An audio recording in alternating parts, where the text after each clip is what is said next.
What's up, people? It's KR0, and yeah, I know this video is coming out late. Okay, this video has been it's coming out late because of the fact that I couldn't find any booty footage, and uh, so many other things. As you know, I also posted a video about why about that whole completionist thing. However, that's not why I'm here.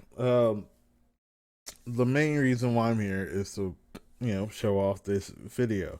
I did this a couple weeks ago. Um, you know, meant to have it out before the Christmas special came out. However, like I said, I couldn't find any B footage, and I've just been a busy bee. Okay, in the process of looking for the B footage. So, um, like I said, this is editing KR0 here. Just want to let you guys know I'm sorry for it taking so long. I'm going to do my review of the Christmas special as soon as I can. I've already watched it and it was good, but yeah. Without further ado, here's my review of the two 60th anniversary specials, the last two, Wild Blue Yonder and the Giggle. All right.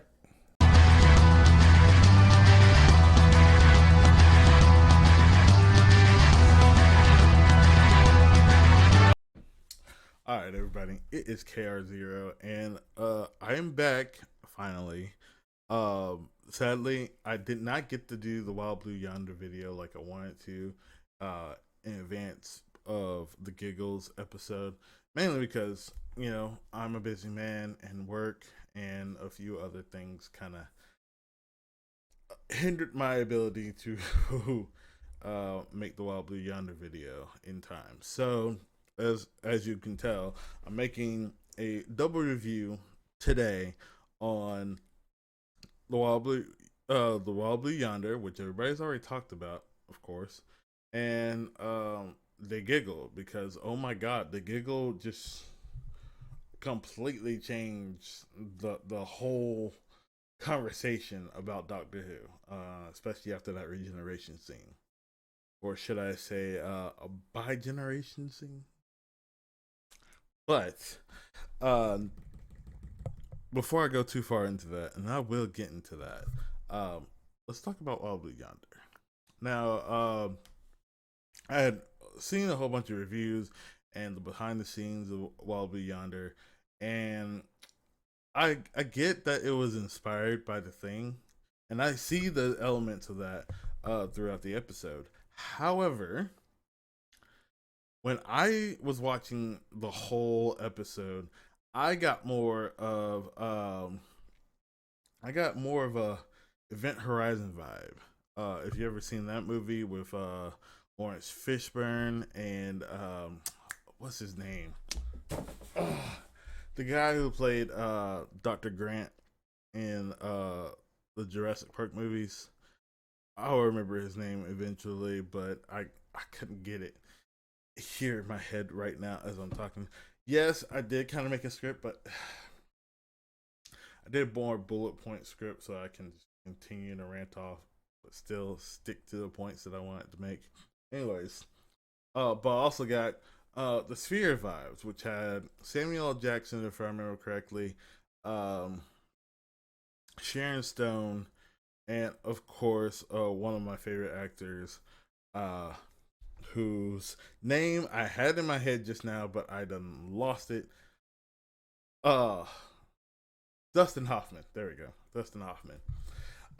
It was a good movie. Both of those movies were supposedly good movies. I did not watch Event Horizon, but The Sphere was really psychological, and I thought I had those vibes when I was watching this episode the first time. I even thought to um, a friend of mine about it who's also a Doctor Who fan and has been watching all the specials while around the same time as I do, and I bounce everything off of her as well. Um, well, it's mostly because of the Sphere and the Event Horizon vibes mainly came from the quietness of the spaceship, like the solo corridor scenes, the not things talking to Donna and the the Doctor in separate rooms and all that stuff.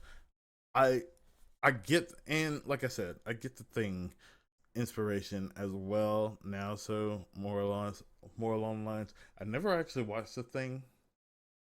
Same thing. I never watched the full Event Horizon, but I've seen a couple of scenes from each of those movies to the point where, like I said, Event Horizon and the Sphere really hit my head watching this episode. And the thing now, after hearing how it was inspired, I can see it now more so as well, especially with the not things. Um, the next point I want to make is the fact that David Tennant and Catherine Tate really did an amazing job playing the two different versions of their character. I mean, it got to the point where at the end of Wild Blue Yonder, near the end of Wild Blue Yonder, where the Doctor has to choose which Donna is the real Donna. It was almost impossible to tell. Like, Catherine Tate didn't really give any hint that she could have been playing a different character, But I mean, that may not be like an actor's perspective, but I mean, you had that fear in your head that either one of them could be the imposter. And I literally had a genuine fear that, oh shit, he just saved Donna and he's now gotten her killed. And that would have been so bad considering the fact that, throughout this episode, especially in that one part of the episode, you can really feel that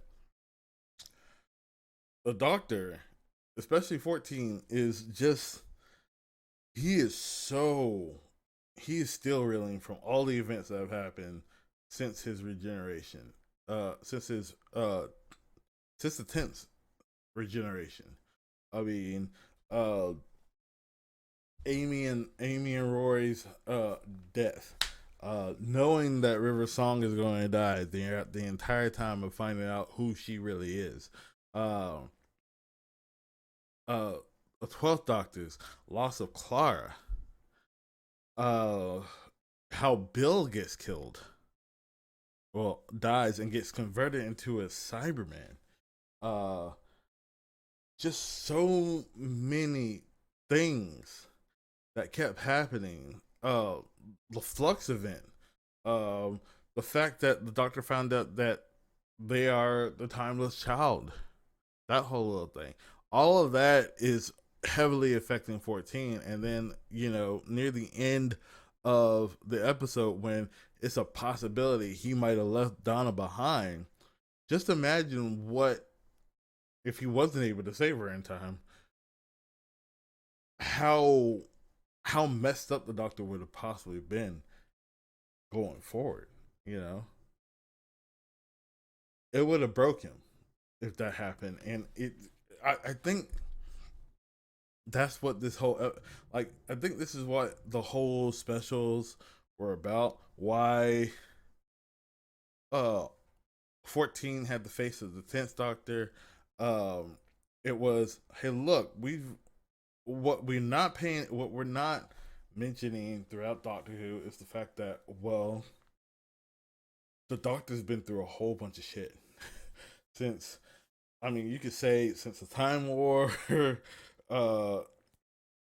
since 10 having to erase Donna's memory, leaving Rose in an alternate universe, even though he was able to give her another version of him with the Meta Crisis Doctor. Like I said, all the stuff with Amy and Rory, the River Song, Clara, all the different versions of Clara, Bill having to leave Yaz, having to deal with the Flux, having to deal with being a timeless child supposedly, and all the things that they have learned about themselves. Oh my god! Like, if it was a normal person, you would. If the Doctor was a normal person, if the Doctor was one of us, and we went through that much trauma over these years, over our entire lifetime, we would be a wreck, and that is what 14 is, a wreck. And whew. But I also want to, but I'll leave more on that, on the conclusion of that, in my giggle portion of the review. However, I also want to talk about something else in regards to this episode. So a lot of people have been confused about why did the TARDIS drop them off on the ship, knowing that the ship would have eventually figured things out. And I say, you forget. Donna accidentally spilled coffee on the TARDIS, okay? And before I get more into it, the TARDIS does not hate coffee. The TARDIS just reacted like, if the TARDIS has a consciousness, as we know from the Doctor's Wife episode, 11th Doctor episode, then tea being spilled in the TARDIS, and the TARDIS getting like helping 10 actually wake up, that makes sense. But the way Donna kind of spilled the coffee is kind of like how, like, if one of us were to spill coffee on another person, a random person, or a friend of ours, just randomly just going like, oh yeah, and accidentally getting them, of course you'd be kind of a little bit like upset about certain things. That's what I felt the TARDIS was doing. But anyways, regardless, the TARDIS was going all over. It was going wild. You know, the Doctor couldn't really direct it in any kind of space, so it just went wherever, trying to shake off the fact that it just got coffee thrown in its face, basically. Okay, so the TARDIS gets to the ship, gets to that ship. You know, of course, you know, the Doctor and Donna, they just happen to get out. They're sitting there, you know, checking out the place. The Doctor has figured out a way to fix the TARDIS, but as the TARDIS is getting fixed, it realizes, oh shit, we are fucked, and I need to get the fuck out of here. Okay, sorry for the cursing, but here's the thing: TARDIS is like, oh crap, like it's getting healed up, it's getting regenerated, so to speak, and it's getting healed up, and in the process of getting healed up, it realizes what kind of situation they're in, and it realizes that it needs to be out of it. The doctor, the doctor is going to be able to figure this out, and eventually, and make sure that nothing could go wrong.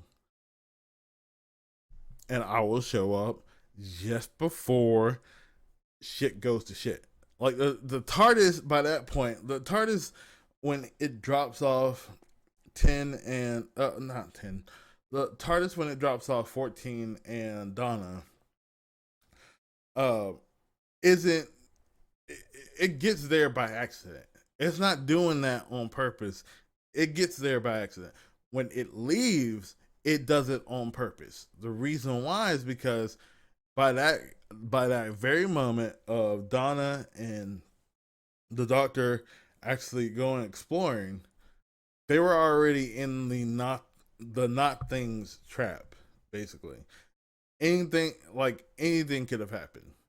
Heck, even the TARDIS probably would not have recognized that the Doctor and Donna were really Doctor and Donna, and trying to get back into the TARDIS, and the TARDIS is still trying to fix itself. So it had to move. It had to move. It had to leave. So all of the events that are going on wasn't like the TARDIS just throwing them there and having them figure things out. It was more like the TARDIS had to get the heck out of there after accidentally showing up there, and it came just in the nick of time to save it. I don't see how anybody hadn't figured that one out yet. It just makes sense. And last but not least, surely not least about this whole episode, is the fact that Wilf. Okay, well, I was so happy to see Wilfred Mott, aka Bernard Cribbins, in this at the end of this episode. And sadly, as much as I hate to say it, this was his last episode. And rest in peace, you beautiful, beautiful man. But it was so good to see him. And I love 14's like excitement to see him. I mean, it's it's Will. And yeah, it was still we still got that wonder, even though things are going with this shit in the world. We still get that wonderful, wonderful, just happy look on Will's face when he sees the doctor and Donna coming out of the TARDIS, and they see him, and I was elated. I was happy. Oh my god! Like I it's been a minute since I watched Wild Blue Yonder as the recording of this, and I'm still getting tearful and still remembering like it was yesterday of seeing Will, seeing Bernard Cribbins once again, one last time. So thank you so much. All the things that happened in the world for this to happen, for us to see Bernard Cribbins one last time as Wilfred Mott on our screens in Doctor Who. Oh, good lord. Thank you. Thank you there. But so of course the episode of Wild Blue Yonder ends with us kind of getting into the Giggle. You know, things are going crazy on Earth.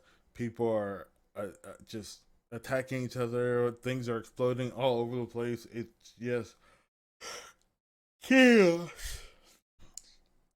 And which leads me to the final special of Doctor Who, the 60th anniversary, the Giggle. Okay, so first and foremost, I want to say this one thing about the Giggle. Neil Patrick Harris. I mean, goodness gracious, it was such a great episode. Neil Patrick Harris is a great actor. I love him. I loved him as Barney. I loved him as um, Doogie Howser. I mean, shoot, I basically grew up watching him do do everything just slightly older than me. Okay, like I mean, this man is like. This is the one time I'm gonna look at my computer to figure out this whole little thing. But Neil Patrick Harris is approximately 13 years older than me, and I'm a kid. I remember as a kid, I'm watching him play Doogie Howser in D. That was my first ever witness of Neil Patrick Harris, and I thought he was the greatest person on earth. Okay? And then I saw him in like all these other things. Like I remember him in Starship Troopers, Undercover Brother. Loved him in Undercover Brother. That was hilarious. Uh, he was also in, and then of course, How I Met Your Mother, playing Barney. I mean, goodness gracious, Neil Patrick Harris. Oh yeah, and played him alternate version of himself in all the Harold and Kumar movies. That's hilarious. That was hilarious. Yeah, I thought that was funny. But him as a toy maker was just amazing. Uh, let me go ahead and play the clip. So yeah, I mean, just seeing that whole thing, I got like the toy maker made me feel like he was like the master has been copying off of him the entire time. Jesus Lord, like Neil Patrick Harris really could be a good master, I would say. But you know, we got him as the celestial toy maker. Why does everybody have to include celestial toy maker? I know he's a celestial, and I know he's a toy maker, but still, he just calls himself the toy maker. How? the 14th Doctor even just calls him the Toy Maker.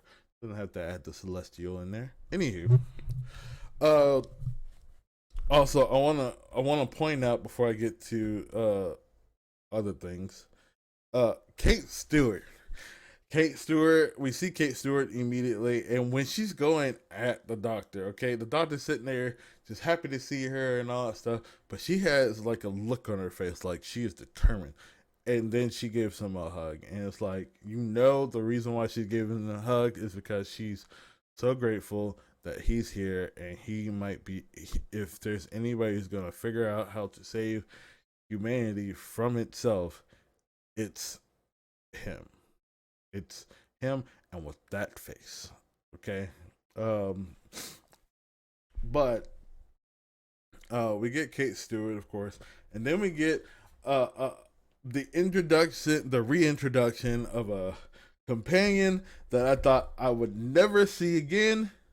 That I kept seeing that she was going, that her actress was going to be in all the episodes. Like, her actress was actually credited on IMDb. Her actress was credited in the first special, and I don't understand why. I kept looking for it. I was like, she's not in this episode. But regardless, we get Mel. We get Melanie again, and I was so happy to see her. And the reason why I'm so happy to see her is because, okay, look, I don't recall too much as a baby. I do recall waking up for the first time, and like things kind of going in and out, like of me being really, really young as a child. The last thing that started my my actual like holding of memory to this point was I think we were in a car, if I remember correctly, I was in a car accident, and uh in Charlotte, and with my mom and my sister, and I think my dad, I could be wrong. And that's where everything goes on from there. Where my mom and my dad were already divorced by the time my memory really started forming. Like, there are some pictures that I don't even recall taking, but I do recall every once in a while, like these little glips and things about whether or not I've seen Doctor Who before, and but that's not the reason why I'm going into this. I think I may have seen a couple of episodes of Doctor Who when I was younger, when I was a baby, but when I was a kid who couldn't really fully form memory. However, one thing I do remember is that a couple of years ago, back when I still had a Netflix membership that still allowed me to uh, get DVDs sent to my house. When I was really getting into Doctor Who, like it was a little after I got into Doctor Who, and after I bought uh the final Fourth Doctor's uh the final uh serial of the Fourth Doctor, Legopolis, I believe. Uh, I had also rented from Netflix uh the time the trial of the Time Lord.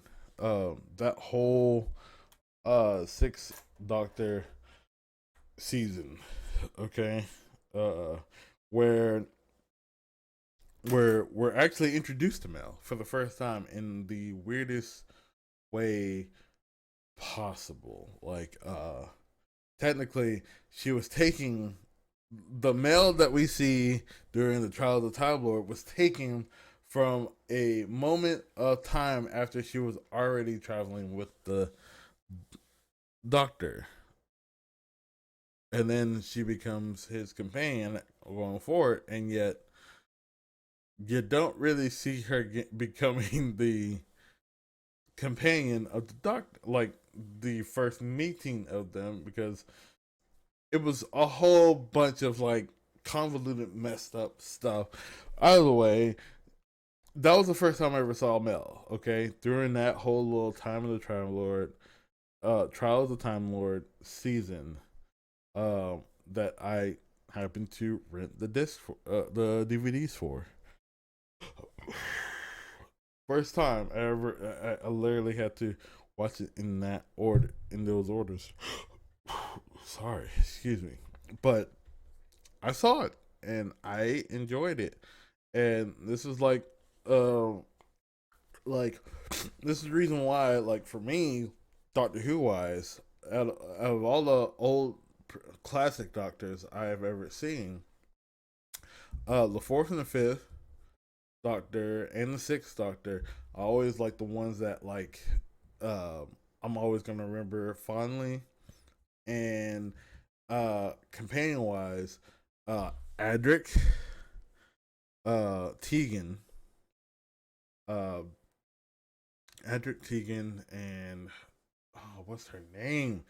Goodness, I should. Oh, Nissa, Adric Tegan, Nissa, Sarah Jane, because I did watch the Five Doctors, and of course, in 10th Doctor episode and Sarah Jane Chronicles, uh, the Sarah Jane Adventures, um, and Mel, and of course, Perry and Ace. Well, not much Ace, but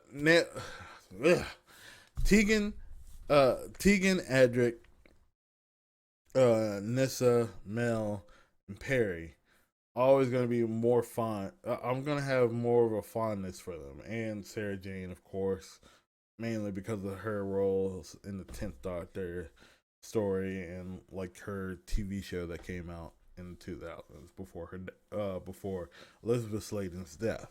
So these are always going to be a big deal for me, and I love the fact that Mel was here and I was excited for it. Okay, I've been excited for it since the first special, but uh, that was good. But we also get a scene of Donna being Donna. Like usually Donna's one of the few that like if there's a pattern to whatever, she's gonna figure out that pattern. She's gonna understand what that pattern is.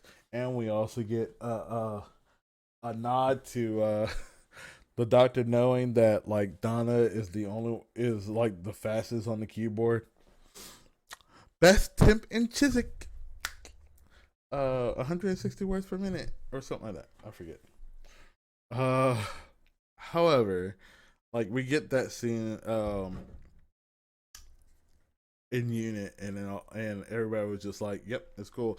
And we also get like Kate Stewart like recruiting thing, which I think is going to lead to like some side show, like a spinoff, you know, unit having all the former companions in it, if you know what I'm talking about. Because Donna really did kind of. uh, she Kate Stewart gave Donna an offer. Donna came up with a counter offer, and Kate was like, "We'll do it." Simple as that. It was crazy. I love it, and I'm here for it. If they make a unit spinoff, that would be perfect with like former companions in it, especially with Tegan, maybe Nisa, maybe maybe Martha and Mickey. Ooh, so many, and maybe like since Torchwood is pretty much like done for, uh, could we get could we could we get uh dang, I was just watching a video. Goodness. Who is? Could we get Reese? Could we get uh? What's her name? God, Lee. Why am I having trouble? Eve Miles is played. I remember her actress name, Eve Miles, but why am I having a hard time remembering one of the best, one of my favorite characters is Torchwood. Oh goodness, like it's on the edge. Gwen. Gwen. Sorry, it took me a minute. And I didn't even fully. I hate when I do that. But anyways, maybe we might get Gwen as part of a unit, her own portion of a unit that's named Torchwood. You know, I'm just saying the this special kind of just brought up a whole bunch of like things that could possibly come from this episode. Um, But yeah, we also learned that later on in the episode, we learned that the toy maker is more so one of the first enemies that actually truly challenged the Doctor in his first incarnation, as far as we know, uh, according to the TV show. Anyways, and this is what made the Doctor, the first Doctor, kind of become the Doctor that we know today. In a way, this is what they were trying to portray in this episode, and I love that idea because we could talk about the Daleks until we're blue in the face. However, a the Celestial Toy Maker, when you think about that character, like I've never seen that serial before, and I want to see it now. I'm more inspired to see it now more than ever. Um,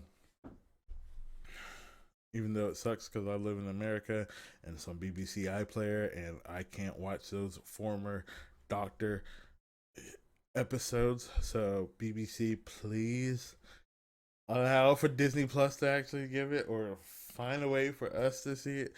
I want to see all the Doctors. Honestly, I've this is how I am into this thing. It's kind of like how I am about Kamen Rider and Super Sentai. I want to see everything before all the stuff that I've gotten into so far.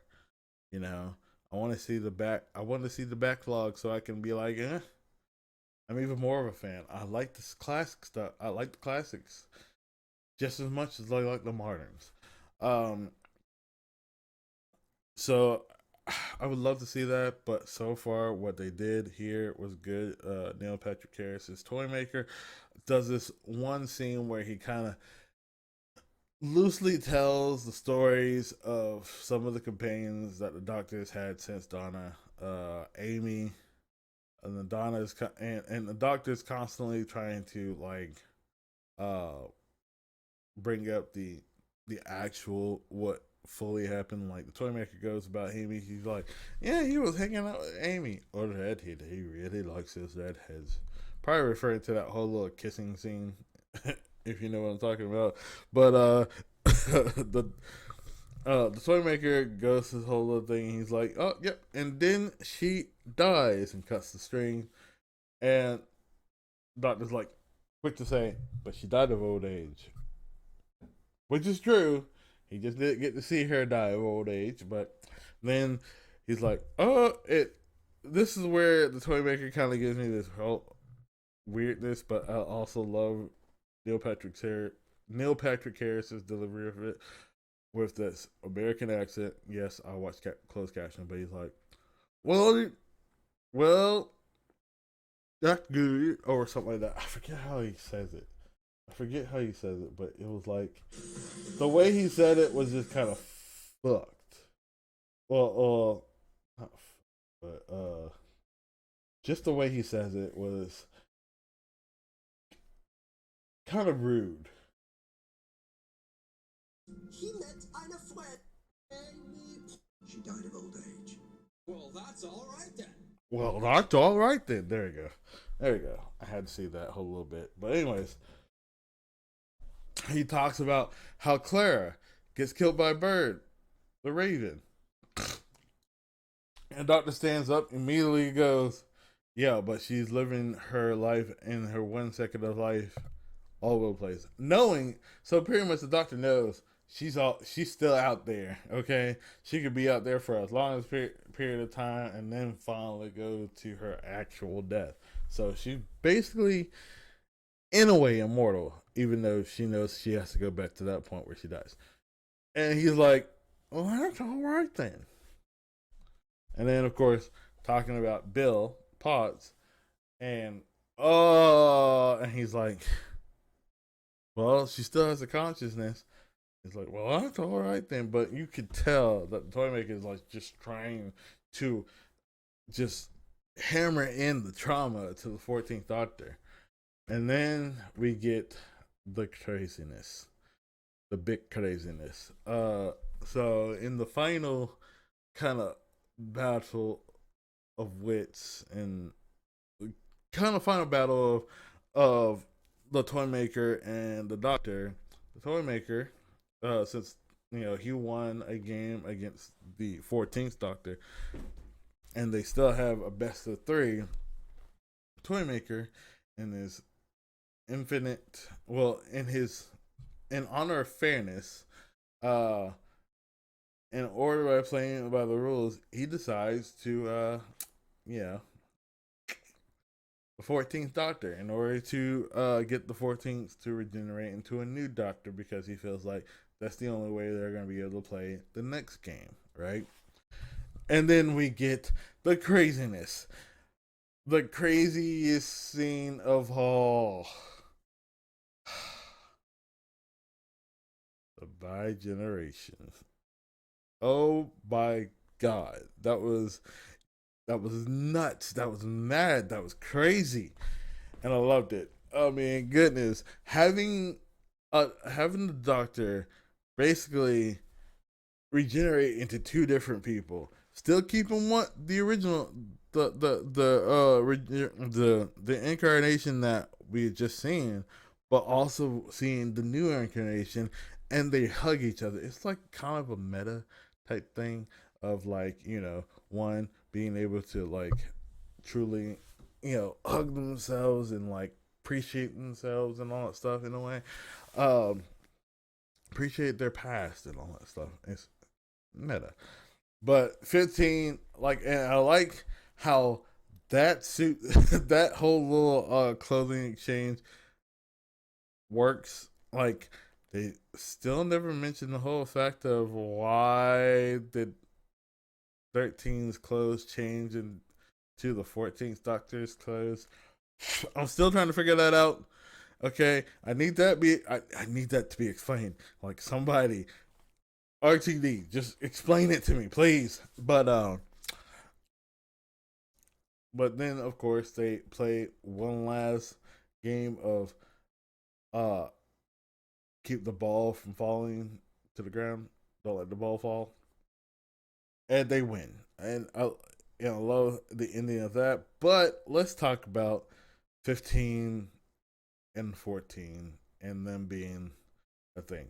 See, I like I said, I watch a whole bunch of other reviews. I also look at the uh, comments on those reviews, and a lot of people are sitting there trying to figure out what does this mean. Some people are worried about the fact that David Tennant's face is still on 14's face, and he's still there. That really the real Doctor is the 14th Doctor, David Tennant, and the 15th Doctor is just some fake going around. Some people are worried about that whole little number. Some people are wondering about what 15 meant in regards to he's good. He's moved on from that all the trauma that they've already experienced because 14 is going to fix himself. A lot of people are freaked out about it, are confused about it because they think that 14 will eventually regenerate into the 15th Doctor and somehow go and do that whole little thing of splitting and by generation. I don't think that. This is how I believe, okay? 14 settling down is the Doctor's therapy, i.e., 14 still existing allows 15 to be healed, if that makes sense.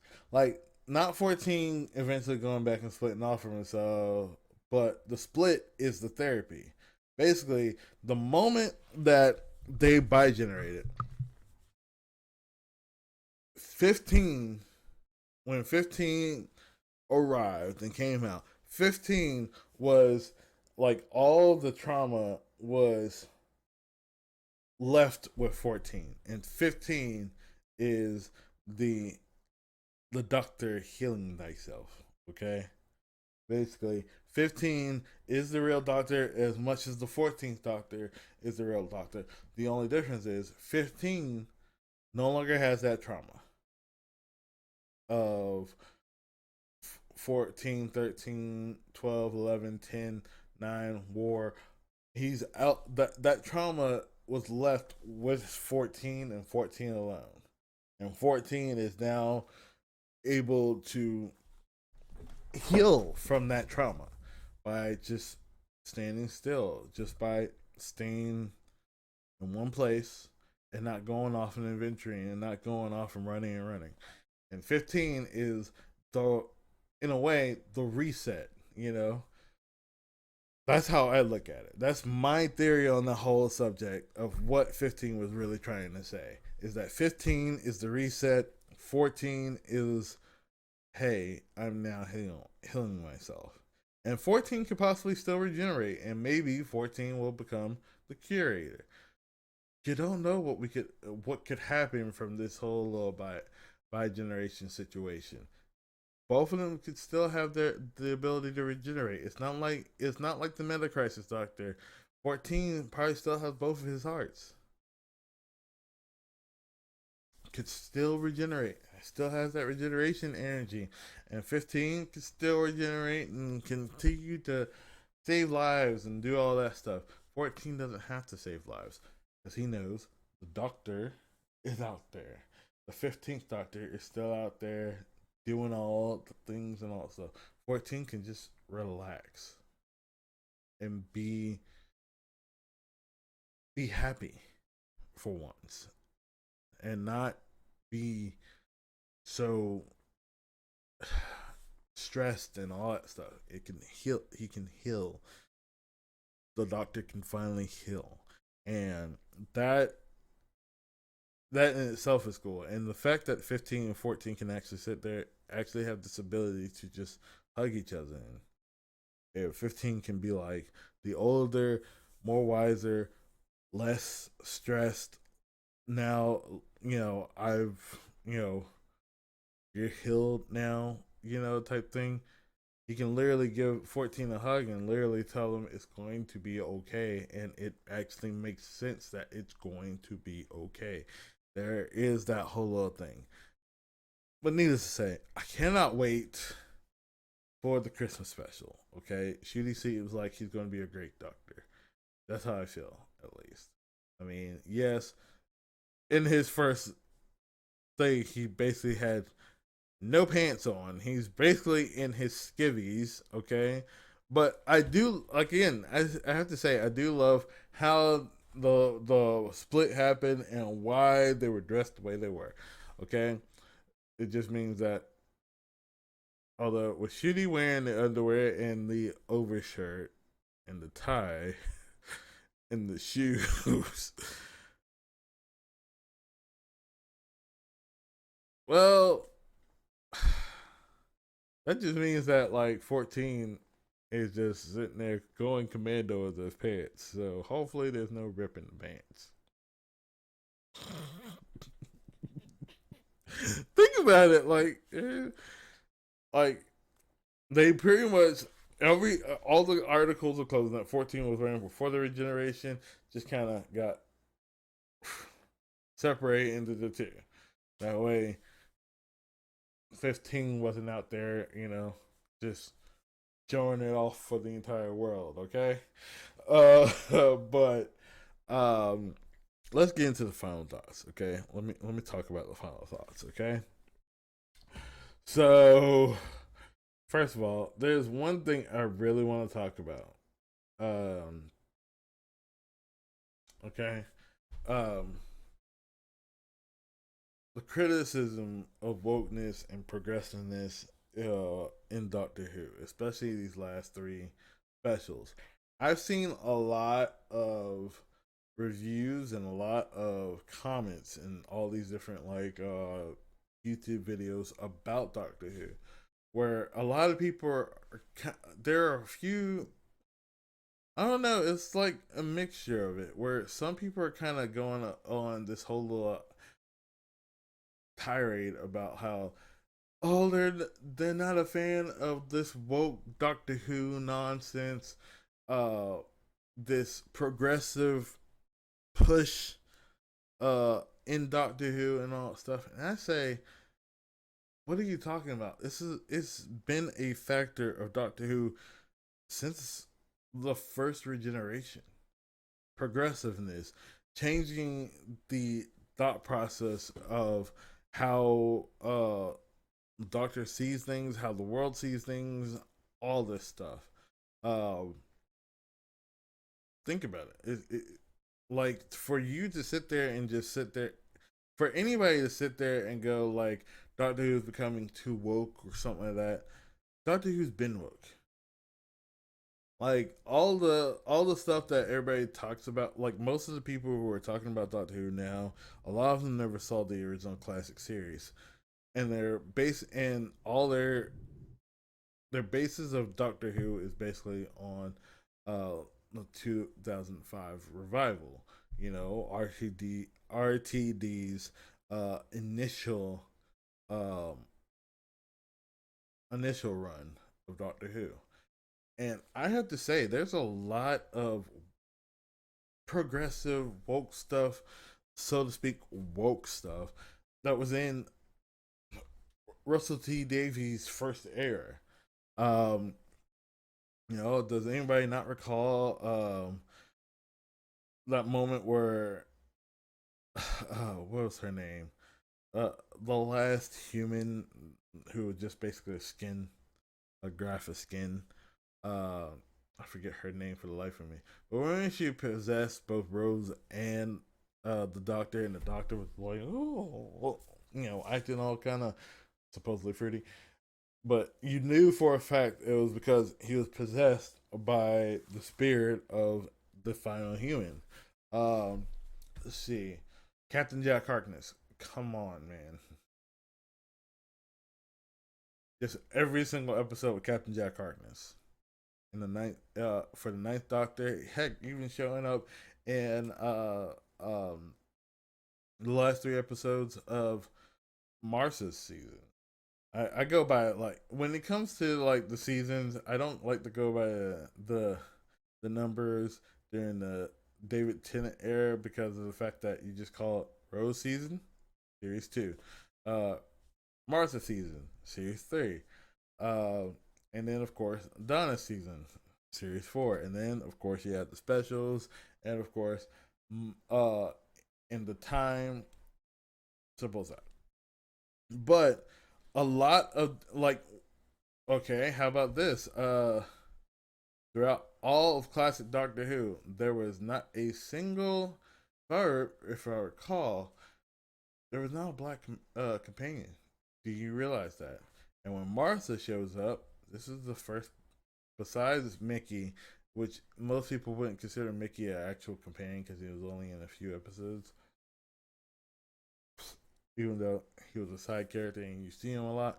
Martha was the first official black companion. Okay, think about it like that. Um, so that was kind of progressive. That was kind of Hulk. Um, and we hardly ever see it. We hardly ever see that many people represent. We didn't have that kind of representation in the classic series. So there was a progressive push back then. We weren't upset about it.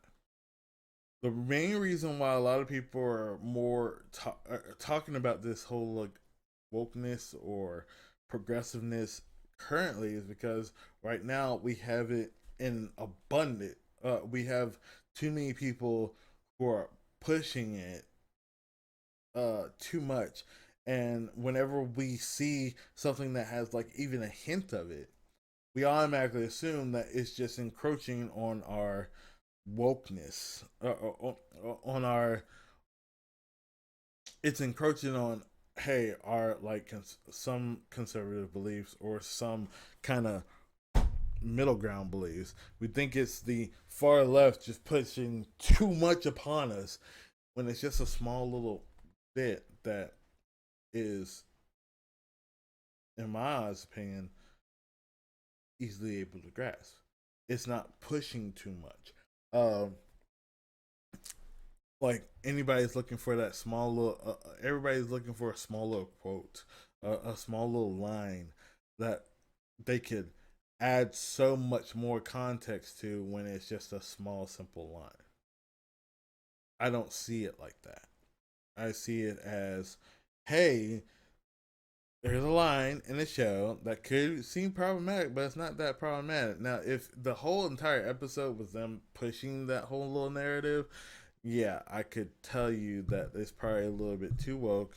They are pushing it and all that stuff, but it's small little lines um, like the line in the Star Beast at the end where people kept saying that one particular line that Donna Rose say to the 14th Doctor is a little too ham-fisted. They were putting too much. I saw it as Donna being sassy like she always has been. Okay, always challenging, her best friend, the Doctor, with that particular space especially. Um, so it's those small little things that I don't think I think people are making mountains out of molehills on, and that's where things kind of get a little too messy in my book, and that's when I don't really want to pay attention to what that reviewer is saying, especially if they're bringing that whole little thing into the narrative or all that jazz.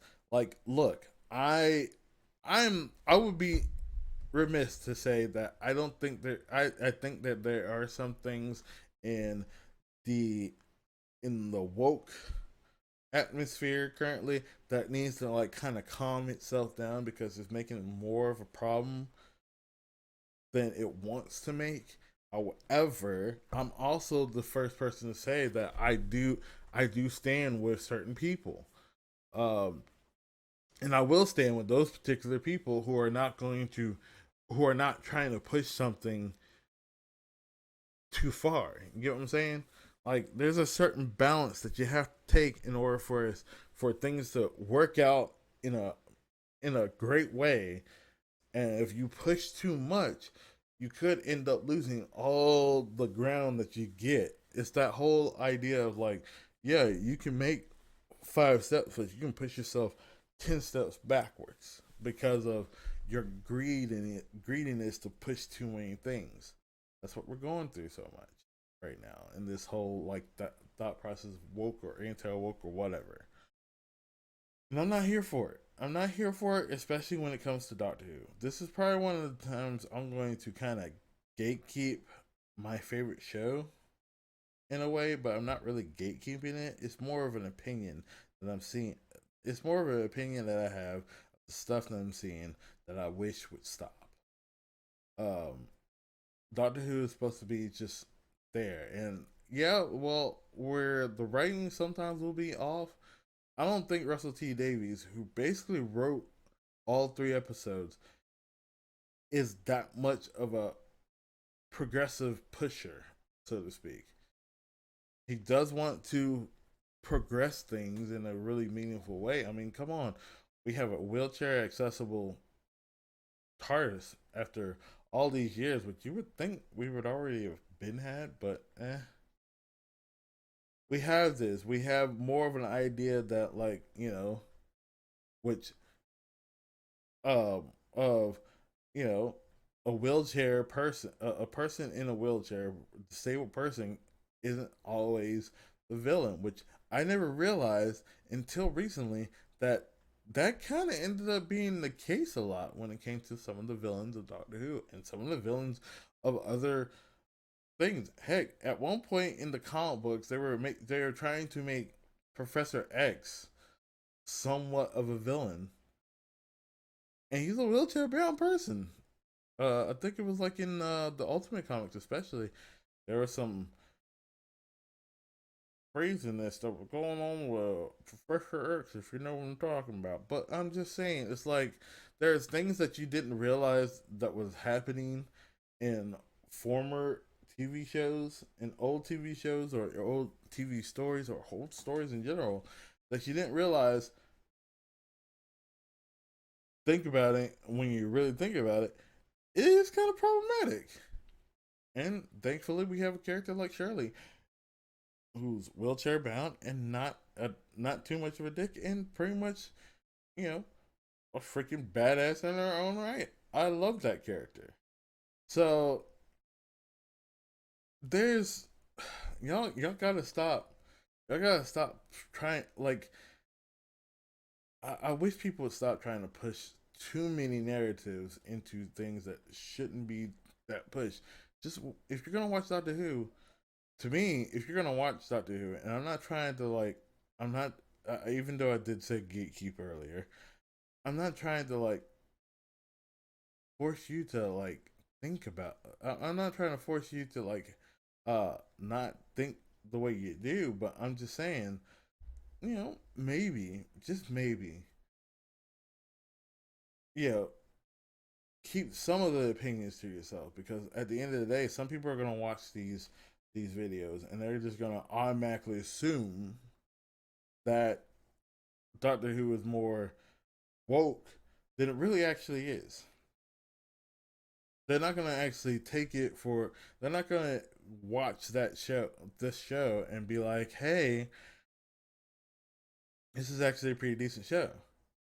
They're not gonna form their own opinions about it because they're watching a review of somebody like yourself who has a certain political standpoint and is not willing to give a unbiased review of something, and they're gonna take that because you already think the same way they do, and they're gonna automatically form an opinion of the show without actually doing it. It's something I was talking about when it came to the whole Marvels thing. So I just want people to think before they make all these different opinions and make their reviews about it, because it seems more so one sided, and I am not. The one reason why I can say it like this is because I am not on either side really. I've never chosen the conservative side. I've never chosen the liberal side. I'm not part of the left. I'm not part of the right. I'm just down in the middle. So I can see where you're coming from on both sides. And we need more people thinking in that middle kind of ground area, because maybe then we could just keep everything kind of balanced. Things kind of going in a progressive way, but also appealing to the conservatives and all that stuff. It's possible, people. That's how we get progression sometimes, in my opinion. Uh, but enough of that. Let me talk the last few things, okay? I already talked about how like the 14th Doctor, or as I like to call it now, the therapy Doctor, because basically, the 14th is basically is the Doctor's answer to therapy.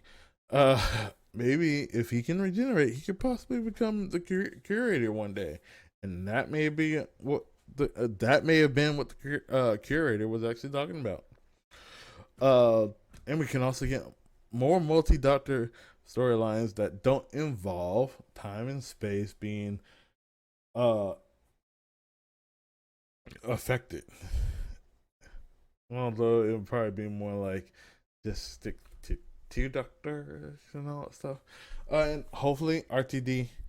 Can we get Russell T Davies? Oh, Russell T Davis. Can we please get a revisit of Jenny? Like, I want to see Jenny again.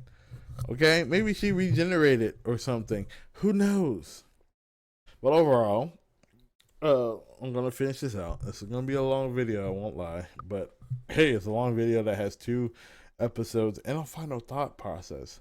Um, but overall, the reset of Doctor Who, in the form of going for it with shooting, uh, being season 1 and all that stuff. I think it actually makes sense from a story perspective as well. Think about it. 15 is now a refresh Doctor. 14 is dealing with the trauma and healing from the trauma. 15 is basically a literal reset of the Doctor, and he's no longer bound from the traumas of his past, and that's not going to be affecting him going forward. He's not going to be looking at his companion going like, yeah, a lot of things happened back in those days and all that stuff. He's gonna be looking at his companion like, oh yeah, a whole bunch of stuff happened, but you know what? We got through it. Let's continue, and we're gonna get through this one. Don't worry. I like that idea, and I can't wait to see what's coming. So, um, I think that's it for this review. What did you think? Hopefully, you liked it. I understand. I kind of went a little big with the whole criticism of wokeness and progressiveness, but it had to be said because that's half the problem with what's coming out these days. Like ain't like the show Doctor Who has been on for 60 freaking years. Okay, 60 years. Can you believe that? And yet here we had three specials, each one kind of building up upon each one, kind of building up on the scale of greatness. And yet we still have people getting upset over things that they really shouldn't be getting upset about when it comes to the TV show. They're looking for, I mean, it's almost like people are looking for a problem with whatever they're going to view. And instead of being in the moment of it, they're just looking for that thing to complain about. I don't look, and when I see these shows, when I see, especially Doctor Who, when I see anything, I'm not looking at it to complain. I'm looking at it to being, have enjoyment, have a feeling of like, relaxation, just being enjoyed, just having a moment to enjoy something, being entertained, all that jazz. And that's it. I can't really explain all this stuff. It's just, I mean, look, like, if we're going to keep trying to judge all these different TV shows, all these different movies and all that stuff, the way we've been judging, then some of these movies, future movies and future TV shows are just going to continue to be. It's just some of them are not going to shine the way they need to shine, the way they should shine. I don't know, but anyways, that's it for these reviews. Hopefully you like it.